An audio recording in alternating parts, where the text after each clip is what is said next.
The grocery store was alive with the hum of daily errands. Shoppers pushed their carts through the aisles, some lost in thought, others chatting quietly. It was a sunny afternoon in a small neighborhood in Ohio, a place where everyone seemed to know everyone.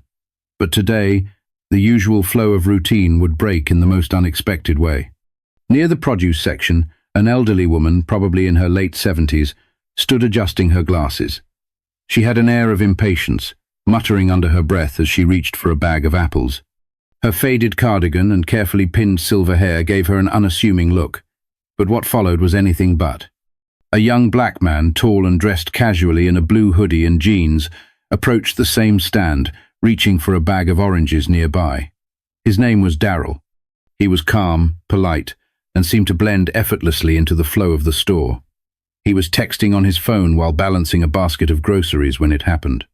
The elderly woman turned sharply, noticing Darryl's presence, and her expression shifted. It wasn't subtle. Her eyes narrowed, and her lips pursed tightly. "You people don't belong here," she said loudly enough for others nearby to hear. Darryl froze, his fingers hovering over his phone. When he looked up, she continued, her tone sharp and cutting. "Why don't you go back to Africa where you came from?" The air seemed to thicken. A couple of shoppers nearby stopped in their tracks. Some exchanged uncomfortable glances, while others pretended not to hear. The rhythm of the store halted, replaced by an awkward silence that stretched far too long. Darryl's initial reaction was shock. His brow furrowed, and for a moment it looked like he might say something immediately, but he didn't. Instead, he took a slow breath, his face unreadable as though he was weighing every possible response. The woman, still clutching her apples, stood her ground, unapologetic and firm. The tension was palpable, and everyone within earshot could feel it. A young mother quickly steered her child away, while an older man near the potatoes glanced nervously at Darryl, waiting to see what he would do. The silence that followed was heavier than any words, setting the stage for what would come next.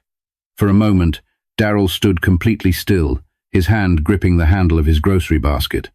The world around him seemed to shrink, every sound in the store muffled, every face turned in his direction. The weight of the woman's words hung in the air like a bad smell no one could escape. The elderly woman didn't back down. Her stance was defiant, as though she expected no argument. She adjusted her cardigan with a huff, her chin lifted in a way that dared him to respond. A young employee stacking bananas a few feet away froze mid-motion, unsure whether to step in or stay out of it. A cashier craned her neck to get a better view. The growing crowd didn't move closer, but they didn't leave either. They were witnesses now, like it or not. Darryl glanced at the woman, his face calm but his eyes full of thought. 1,000 responses raced through his mind. He could lash out, yell, or storm off, but none of those options felt right. The tension pressed on him like a weight, but instead of breaking, he allowed himself a moment to breathe. He shifted his basket to his other hand and straightened his posture, his presence growing larger in the silence. His voice, when it came, was calm but deliberate, cutting through the awkward atmosphere. "Ma'am," he began, his tone measured, "do you even realize what you just said?" His question wasn't accusatory. It was reflective almost, like he was giving her a chance to think about her words. But she didn't seem interested in reflection. "I said what I said," she snapped, her voice rising. "This is my country. People like you don't belong here, that was it." A young woman near the bread aisle gasped audibly, and the quiet murmur of the crowd grew louder, yet Darryl remained steady. He didn't raise his voice. He didn't take a step closer. Instead, he let the pause stretch, giving her words a chance to settle into the ears of everyone around them. "All right," he said finally, nodding slowly. His calmness was disarming, almost unsettling in its strength. "Let's talk about that, since you brought it up." The room held its breath, waiting for his response. The storm was coming, but it wasn't the kind anyone expected. Darryl shifted his weight, setting his basket down on the floor with deliberate care. His calmness felt like gravity, pulling everyone closer, even those pretending not to listen. He fixed his gaze on the elderly woman, not with anger, but with a kind of quiet determination that made her shift uncomfortably. "You said I don't belong here," he began, his voice steady but firm.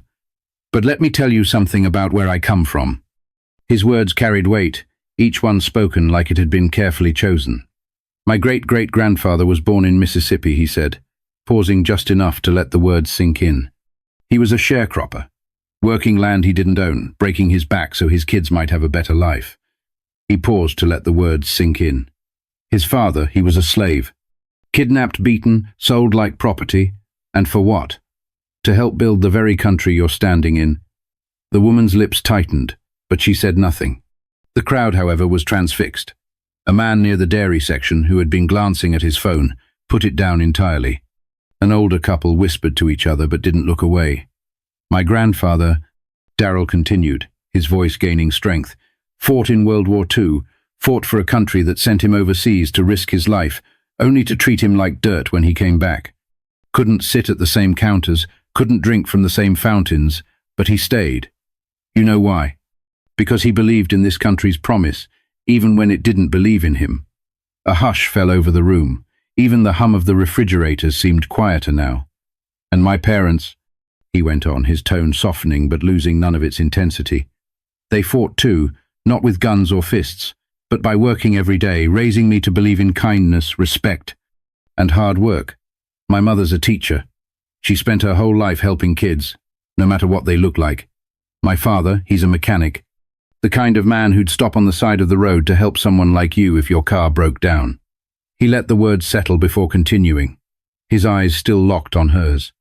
So you're telling me I don't belong here? That I should go back to Africa? He shook his head slightly, his voice now carrying a hint of sadness. Ma'am, I'm as much a part of this country as you are, maybe even more, because my family paid the price for it in blood, sweat, and tears. The elderly woman's face flushed, her hands trembling slightly as she clutched her apples. She opened her mouth as if to respond, but stopped, her words catching in her throat. Darrell took a step back, his composure unshaken. I could have walked away, he said, addressing the entire crowd now. But what good would that do? Ignorance doesn't get better in silence.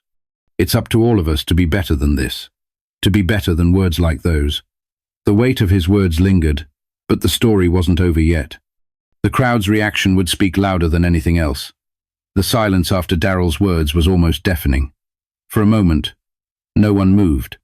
The elderly woman's face was a patchwork of emotion, anger, embarrassment, and something deeper, something that looked almost like shame. She glanced around the crowd as if searching for an ally, but none came. A middle-aged man with a baseball cap stepped forward. He's right, the man said, his voice breaking the quiet. We've got to be better than this. His words seemed to break a spell. An older woman near the frozen foods aisle nodded.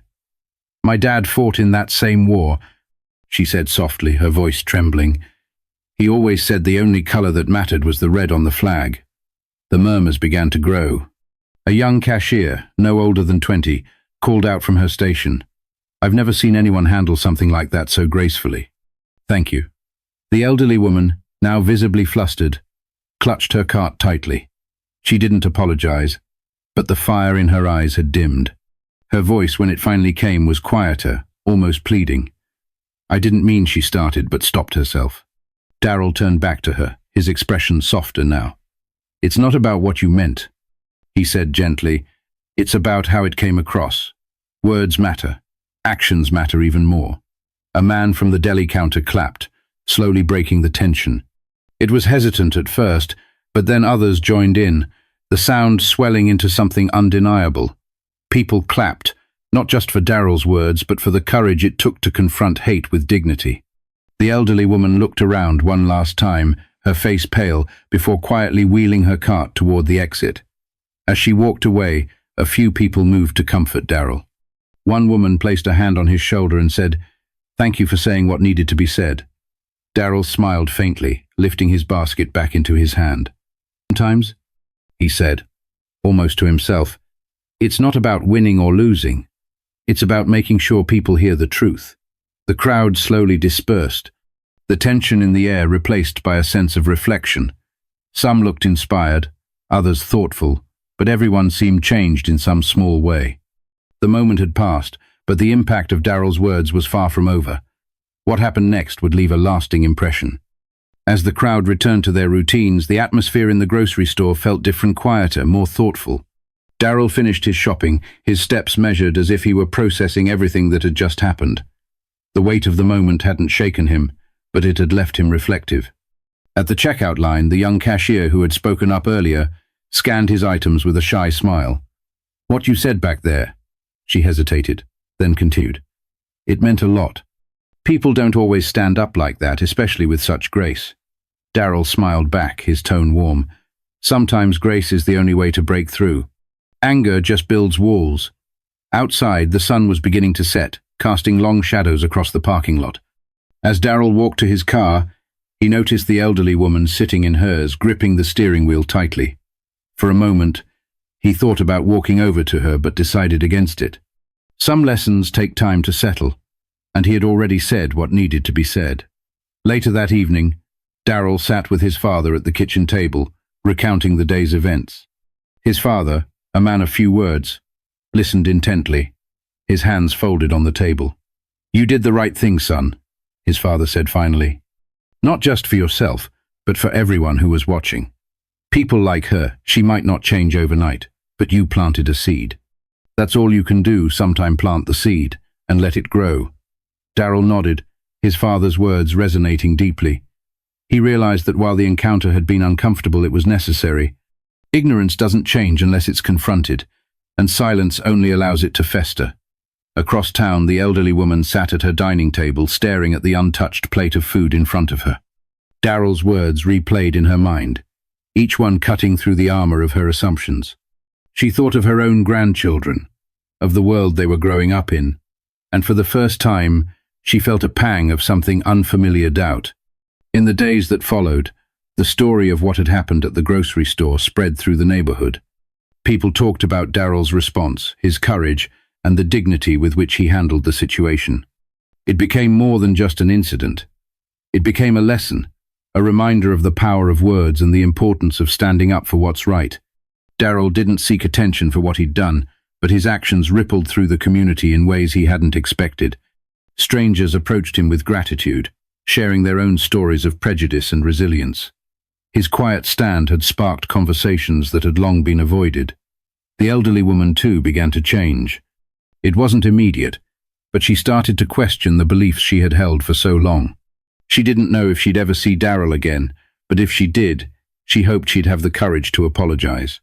Moments like these remind us of the power of kindness, strength, and truth in the face of ignorance. They teach us that standing up doesn't always mean shouting. It can mean speaking calmly, with conviction, and letting the truth do the rest. To everyone watching, let this be a reminder. Your words and actions matter. They can hurt, or they can heal. They can divide, or they can unite. If this story moved you, don't forget to like, subscribe, and share. Together we can spread messages of hope, courage, and understanding to create a better world.